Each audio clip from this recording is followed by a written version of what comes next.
Okay. Okay, welcome to the Foxy Success Meeting. This week's topic is I know what to do. How do I make myself do it? Now, this is going to be a 2-week series, and we're going to talk tonight about I know what to do. So, I want to talk about first. Has anybody ever heard? And I'm in a Zoom meeting, so for those watching this video, I'm asking this question to a gallery of people I can see. Um, has anyone ever heard of the expression of pushback? You're going through something and you get the pushback. That's kind of what we're talking about a little bit. You start stepping out, going in a direction, you feel the pushback and it shuts you down. That can be part of it. So I know what to do. How do I make myself do it? So I'm going to give you a list of questions. I want you to grab a piece of paper because what I want y'all to do this week is to spend some time really thinking it through and writing it out. Because next week we're going to come back and we're going to finish this up. So first question, what do you want the most right now? What do you want the most right now? Second question, what do I need the most right now? So what do I want most right now? What do I need most right now? Those are two different things. Need puts us in a position of less power than want. Want puts us in the position of power. So what do I need most? What do I want most? How might my Mary Kay business help me achieve that? Either one. How might my Mary Kay business help me to achieve that? What are my next steps to make that happen? What are my next steps to make that happen? What do I dream about? What do I dream about? What do I dream about achieving? So I want you to sit down and think through that. As I was trying to prepare this meeting for today, I went to my bookshelf and I was like, you know what? I want to get some direction. And so I pulled a book off the shelf called You Were Made for a God-Sized Dream. It's by Holly Girth. It's something I have from a long, long time ago. So I'm going to do a little bit from this. But before I go there, I want to finish this train of thought about change, about getting ourselves through the pushback that helps us to get to the change. Because we know that when the pain of staying the same is greater than the pain of change, we will change. That's the only time we ever change, is when it's easier to change than it is to stay the same, when staying the same becomes more painful. So we know from last week's class when we were talking about raising our vibration and thinking higher thoughts and putting ourselves in a place of positivity, that when we change our mind, we can change our life. We absolutely do. We change everything about us. And one of the things that's going to help us in that process of getting through the pushback, figuring out what we really are dreaming about, getting that change going, is creating a sense of urgency. We've got to create that sense of urgency. And we've also got to have a specific target. How in the world are we going to know we've even hit it if we can't see the target we're aiming at, right? So I'm going to go through and share a few thoughts from this book. The first thing I want to talk to you about is she goes over 5 lies that keep us from dreaming. Because if you want to get through the pushback, if you want to get all those things that you need and you want to see the steps that you want to change your mind, you want a sense of urgency, you want all these things. The first thing you've got to have is a dream that's bigger than your problems. And there are 5 lies that we tell ourselves that keep us from dreaming and that keep us stuck.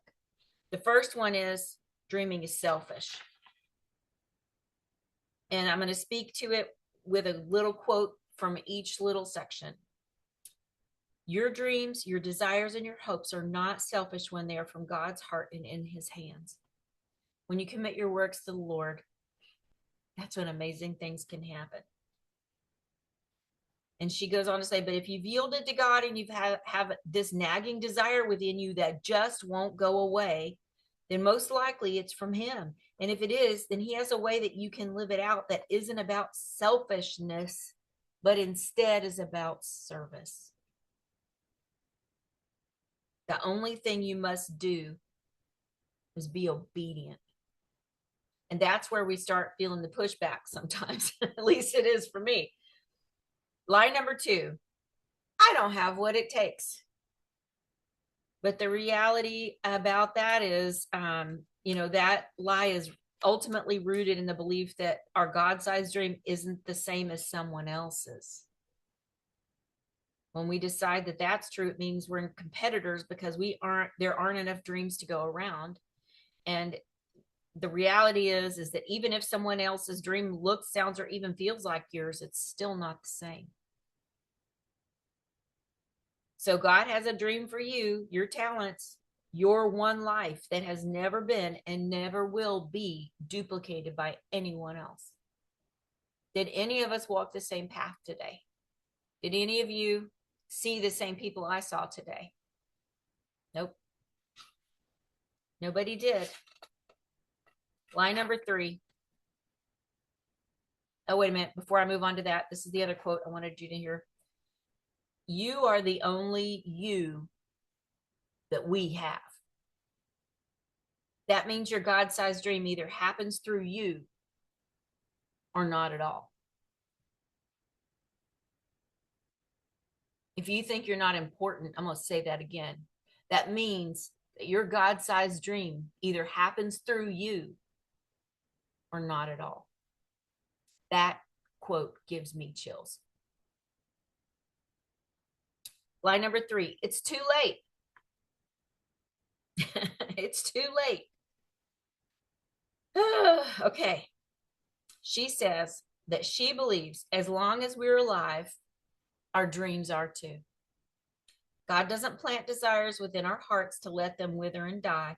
Yes, they may be dormant for a season. And yes, when they finally push through the ground, they may look nothing like what we anticipated, but they're still possible. She says, never place a period where God has placed a comma. I'm always reminded of Mary Kay Ash when I think about the It's Too Late. She started Mary Kay Cosmetics after she retired. She was brave and she used her retirement fund to create $1 billion legacy for her family with $5,000 that she had saved. And in 1963, that was a lot of money. But she didn't pass away till 2001. Was she had been able to live on $5,000 from 1963 to 2001? No. No. She decided to write a book to help women and then said, if you're so smart, what would you have done to fix all these problems? Because she wrote a notepad of everything that she'd seen done well in a company and a notepad of everything she would have changed if she'd have been in charge. Not the things that she saw wrong, but the things that she would have changed had she been in charge. And she said when she was done, she looked at it and said, somebody should open this company. It'd be a great company. Women could thrive in a company like this. And then she said, why not you? And she went and she did it. I'm so glad she did. She could have quit. She could have been discouraged because she didn't get that promotion. And they told her to her face it was because she was a woman and not a man. Never place a period where God has placed a comma. Line number 4, I don't deserve to dream. Ooh, this one's hard. Okay, your dreams aren't about you. They're about what God wants to do in his kingdom through you. So no matter what's gone on, what you've done, what makes you feel like you don't deserve, whatever it is, remember, you're never finished. You're only falling. You can get back up.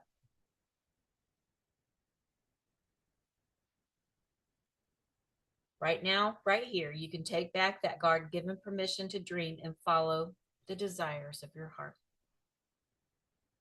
And line number 5, we tell ourselves about dreaming. I don't have time. Yet at some point, we have to decide that the time for our dream is now, no matter what. Because in today's world, normal never comes. Would y'all agree with that? I'm seeing some nods in the gallery. There's always more to do. Another, when I, you know, that next thing happens to check off the list, another urgent demand to be met, there's always going to be something else. But there's always enough time in our day to do God's will. And if that dream in your heart really is from Him, she says, His timing is now, then somewhere in your schedule, there's space to make it happen. If His timing is now, there's somewhere in your schedule, there's space to make that happen. And so the truth is that these lies never go away. Every step of your dream, they're going to chase you. It doesn't mean you're not spiritual enough. It doesn't mean that you're on the wrong path. It just means that our struggle is not against flesh and blood. Y'all can go read more about that. So I'm going to skip forward. This is a good book, and I encourage you to have a copy of it if you don't have one. I don't want to be doing all trainings that are like, buy this book, buy this book. But I am going to do an exercise really quickly before we wrap up. I've got about 10 more minutes to talk. And what I'm going to do is I'm going to read some strengths. I'm going to just read them pretty quickly. And I want you to, if you hear one, you're like, oh, that's me. I want you to write it down. And then you're going to circle the 3 that stand out to you from the ones you write down. Okay. So here we go. Adventurous, athletic, brave, calm, capable, caring, cheerful, considerate, courageous, creative, dedicated, determined, devoted, easygoing, efficient, encouraging, energetic, fair, flexible, forgiving, friendly, frugal, funny, gentle, gracious, hardworking, helpful, honest, hospitable, imaginative, intelligent, kind, loving, loyal, mature, organized, positive, protective, reflective, reliable, resilient, resourceful, responsive, sensitive, servant-hearted, spontaneous, supportive, talented, thoughtful, trustworthy, warm, wise. Add your own if you have your own, but that's the list she gave us. And so I want you to spend some time when you do your journaling about this meeting tonight and circle the 3 that are your biggest strengths. And if you're still wondering if the words you circled are strengths, then you can put them through the strengths test. Service. Does it help me serve God and others? Time. Has it been present throughout much of my life? Relationships. Do others see this? Energy. Do I feel energized when I'm living this way? Natural. Does this come naturally to me most of the time? Glory. Does God ultimately get the glory from it? Trials. Even in hard times, does it usually come through somehow? Heart. Does this really feel like a core part of who I am?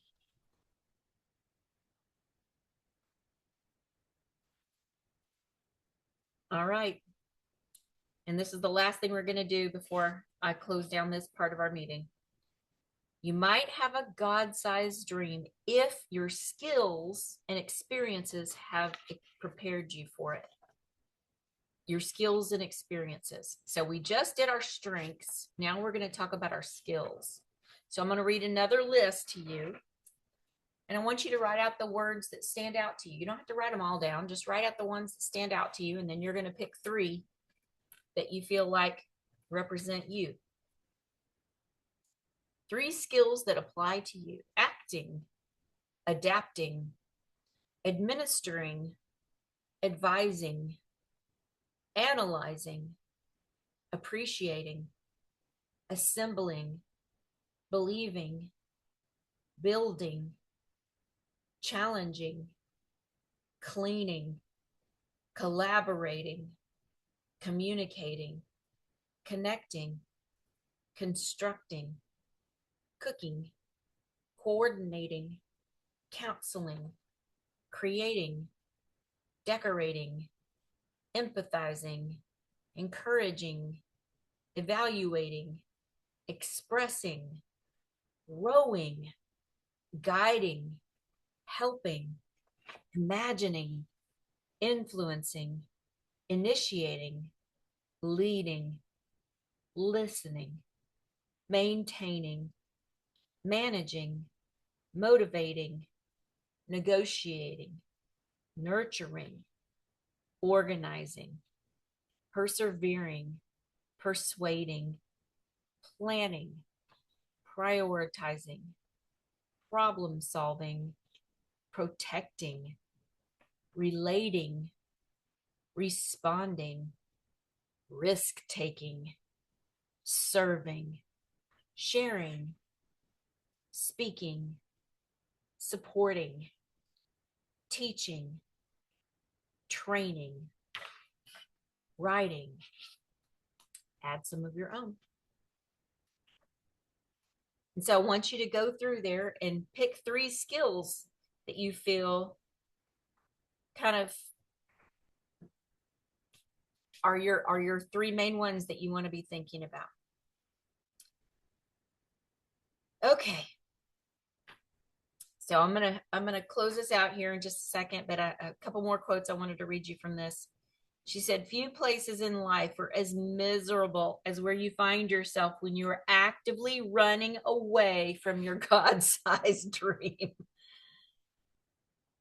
So, sometimes we are going to be running, but we want to remember that the moment that changes everything is when we decide to fear God more than we fear what may happen. And not fear God, but trust God. Trust God more than we trust our fears about what may happen. I want people to think I'm absolutely crazy. When I'm talking about my dream, when I stop working and when I stop being in motion, every single time it's about one biggest thing, and it's I have taken my eyes off the target, which is my dream. And when you're not dreaming, you're not setting your goals. And when you're not setting your goals, you don't have a target. When you don't have a target and there's no goal, there's no sense of urgency, and you will shut down. And it begins with a dream. You have to dream. You have to know what it is that you want, what the deepest desires of your heart are. And the only way to know that is to spend time with yourself, figuring out what you want most, what you need most. How might your business help you achieve it? What are your next steps to make it happen? When the pain of staying the same is greater than the pain of change, you will change. We will change. And if you change your mind and you take action, you can change your life. But it's going to begin with your dream. So as you do this writing this week, I want you to think about what your strengths are. I want you to think about where you are awesome without even trying. It's something that just comes naturally to you, something you can do. You don't have to think about. You're just good at it, and you just do it. And people say, how did you do that? And you're like, I don't know.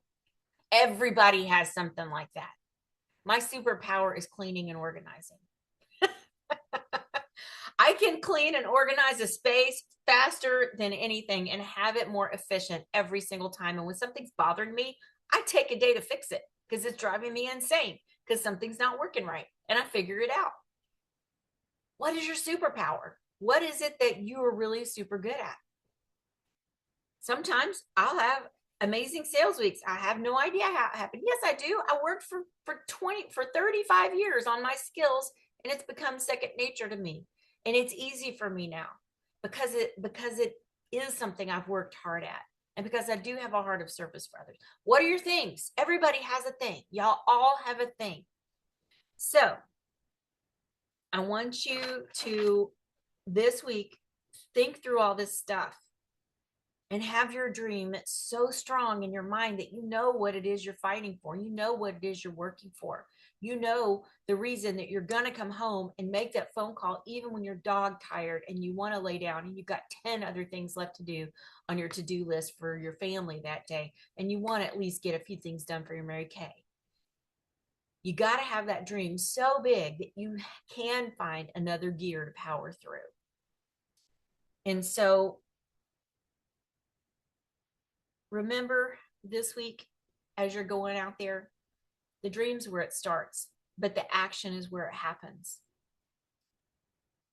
And when you don't ask, you are making a decision for someone else.